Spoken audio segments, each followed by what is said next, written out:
औज़ुबिल्लाहिमिनश्शैतानिर्रजीम बिस्मिल्लाहिर्रहमानिर्रहीम। प्यारे तलबा व तालिबात, अस्सलाम वालेकुम। आज जो मेरा टॉपिक है ये 8वीं जमात के बच्चों के लिए है, सब्जेक्ट साइंस है। और जो मेरा टॉपिक है वो सेल है, और जो सब टॉपिक है वो parts of the cell. Cell क्या है और सेल के हिस्से क्या है। तो सबसे पहले मैं आपको सेल के बारे में बताऊंगा। तो जो सेल है, it was discovered by Robert Hooke in 1665। 1665 ईस्वी में रॉबर्ट हुक एक साइंसदान का नाम था जिसने सेल को दरियाफ्त किया। तो इसने क्या देखा, इसने क्रॉक स्लाइड्स उसके माइक्रोस्कोप के नीचे देखी। तो उसने कह दिया था कि वहां पर छोटे छोटे कंपार्टमेंट्स हैं, छोटे छोटे खाने हैं। जिस तरह शहद की मक्खियां वो अपना घर बनाती हैं, छत्ता बनाती हैं, उसी तरह वहां पर उस क्रॉक कैमियम में क्या था, क्रॉक में छोटे छोटे कंपार्टमेंट्स थे, जैसे हनीकॉम्ब होता है। तो उसने उन्हीं सेलों, उन्हीं हनीकॉम्ब्स को सेल्स का नाम दिया गया। He called these comb-like structures as cells. तो ये सबसे पहले रॉबर्ट हुक ने 1665 ईस्वी में देखा। तो क्या है बेटे cell? Cell is the basic unit of living. जो सेल है ये बुनियादी इकाई है जिंदा रहने के लिए। तो जो भी एनिमल्स हैं या प्लांट्स हैं या कोई भी चीज है, वो छोटी छोटी सेलों के बने हुए होते हैं। तो कुछ एनिमल्स या प्लांट्स सिंगल सेल्ड होते हैं, यानी एक सेल के बने हुए होते हैं, और कुछ ज्यादा सेलों के बने हुए होते हैं। ये हम आगे जाकर पढ़ेंगे। तो इसके बाद हमें पढ़ना है पार्ट्स ऑफ ए सेल। तो सेल के कौन कौन से हिस्से हैं। तो सबसे पहले जो सेल है इसको डिवाइड किया गया है अलग अलग हिस्सों में। First of all the cell wall, ये प्लांट सेल्स में पाई जाती है। ये cell wall it is a outer covering of the cell. ये जो बाहर का हिस्सा है, ये सबसे बाहर का हिस्सा होता है एक प्लांट सेल में, उसी को सेल वॉल कहा जाता है। जो ये सेल वॉल है ये बेटे सेलुलोज का बना हुआ होता है, जो डेड सेल्स होती हैं। तो देखा गया है जो सेल वॉल है ये रिजिड होता है, सख्त होता है, और ये प्लांट को खड़ा होने में मदद देता है। वो हम आगे पढ़ेंगे सेल वॉल के फंक्शंस क्या है। तो इसके बाद दूसरा हिस्सा जिसको हम सेल मेम्ब्रेन कहते हैं। तो सेल मेम्ब्रेन जो होती है it is a thin covering, ये पतली होती है बनस्बत सेल वॉल से, और दूसरी इसमें ये खुसूसियत होती है ये लिविंग है, जिंदा है ये। तो जो ये सेल मेम्ब्रेन है ये एनिमल सेल्स में पाई जाती है। तो इसके अलावा सेल वॉल के अंदर भी ये सेल मेम्ब्रेन पाई जाती है या पाई जाती है। तो क्या है बेटे, जो ये सेल मेम्ब्रेन है it acts as a barrier between the cytoplasm and the outer environment. ये एक बैरियर का काम देती है साइटोप्लाज्म के दरमियान और हमारे इस एनवायरनमेंट के दरमियान। तो साइटोप्लाज्म, इसके बाद इसका जो ये सेल मेम्ब्रेन है इसमें छोटे छोटे छीदे होते हैं, छोटे छोटे सुराख होते हैं, जिससे मटेरियल्स एक्सचेंज होते हैं साइटोप्लाज्म के दरमियान और सेल मेम्ब्रेन के दरमियान। इसके बाद है बेटे साइटोप्लाज्म। तो साइटोप्लाज्म क्या है, ये सेल मेम्ब्रेन के अंदरून का हिस्सा है। जो सेल मेम्ब्रेन अगर यहां पर है, एक सेल है, इसको हम सेल मेम्ब्रेन कहेंगे। तो इसके अंदर जो हिस्सा है ये सेल सेल भी इसको कहा जाता है, या साइटोप्लाज्म भी कहा जाता है। तो सेल का सबसे बड़ा हिस्सा जो है ये साइटोप्लाज्म है। इसमें बहुत सारी ऑर्गेनेल्स होती हैं जो अलग अलग काम करके एनिमल को या प्लांट को जिंदा रहने के लिए, गुजा बनाने में या दूसरे कामों में मदद देती हैं। तो क्या है सेल साइटोप्लाज्म बेटे, inside the cell membrane there is a jelly like substance.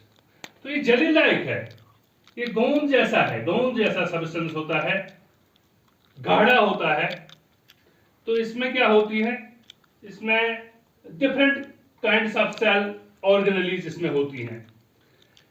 तो इसमें बेटे प्लास्टिड्स होते हैं, माइटोकॉन्ड्रिया होता है, गोल्गी बॉडीज होती हैं, लाइसोसोम्स होते हैं, या दूसरी तीसरी जो सेल बॉडीज होती हैं, सेल ऑर्गेनेलीज होती हैं। इन तमाम इन सेल बॉडीज को हम मिला के जो भी साइटोप्लाज्म में पाई जाती है, जैसे प्लाज्मा मेम्ब्रेन, प्लास्टिड्स है, माइटोकॉन्ड्रिया है, एंडोप्लाज्म रेटिकुलम, लाइसोसोम्स है या गोल्गी बॉडीज हैं, इन सब को मिलाकर हम ऑर्गेनेलीज कहते हैं, सेल ऑर्गेनेलीज कहते हैं। तो इसके बाद बेटे न्यूक्लियस। तो न्यूक्लियस क्या है? जो nucleus is the central part of the cell, जो सेल का सेंटर में होता है हिस्सा, इसी को हम न्यूक्लियस कहते हैं। The central part of the cell is called the nucleus. It is found inside the cytoplasm. Cytoplasm के अंदर का जो हिस्सा होता है, ये साइटोप्लाज्म के अंदर में भी न्यूक्लियस का एक हिस्सा न्यूक्लियस होता है, जो साइटोप्लाज्म और न्यूक्लियोप्लाज्म से एक दूसरे की अलग अलग होते हैं।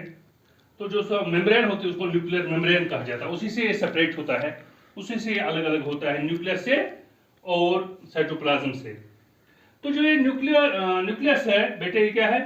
The nucleus is central part of the cell enclosed by the cytoplasm. Cytoplasm का अंदर का जो हिस्सा है उसको हम न्यूक्लियस कहते हैं। It is also called the boss of the cell because it controls all the functions of the cell.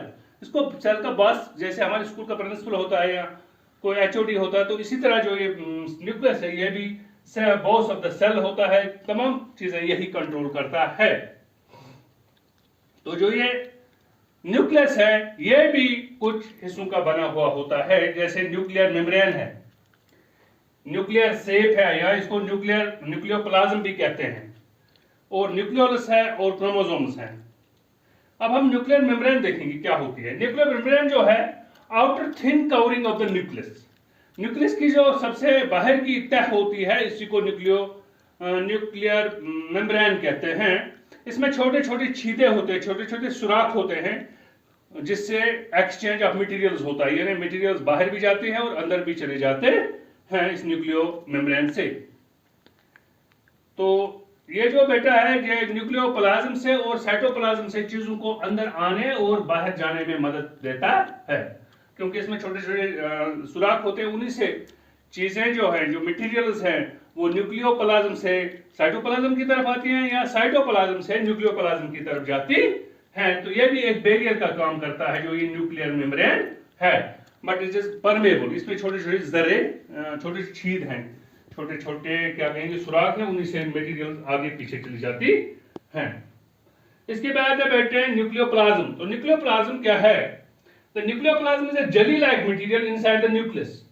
Inside the nuclear membrane के अंदर जो का हिस्सा है, तो उसको जेली लाइक है, उसको न्यूक्लियोप्लाज्म या न्यूक्लियर शेप कहा जाता है।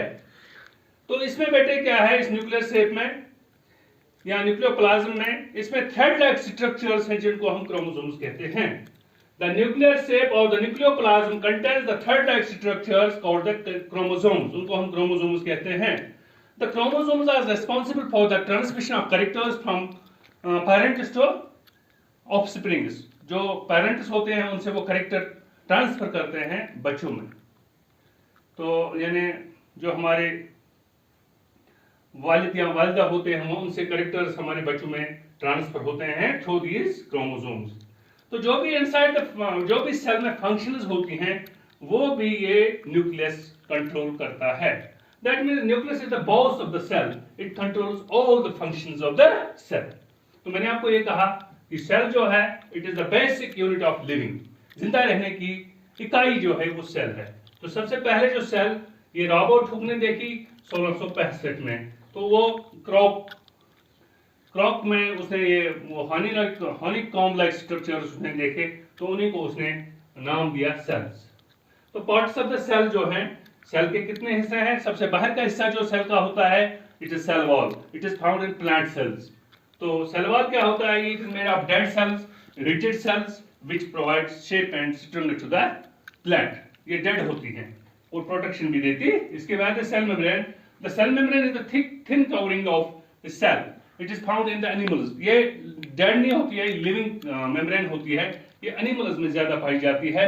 और इसमें छोटे छोटे सुराख होते हैं जिससे materials can pass from the cell, from the environment to the inside the cell or from the cytoplasm towards the environment। इसके बाद है बेटे साइटोप्लाज्म।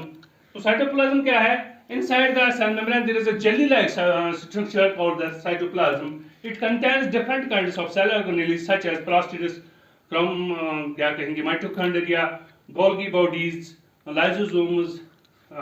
इस तरह ये बहुत सारी ऑर्गेनेलीज उसमें मौजूद होती है। एंडोप्लाज्म रेटिकुलम होता है, लाइसोसोम्स होते हैं, तो ये चीजें उसके अंदर पाई जाती हैं साइटोप्लाज्म के अंदर। तो इनको हम सेल ऑर्गेनेल्स के नाम से भी पुकारते हैं।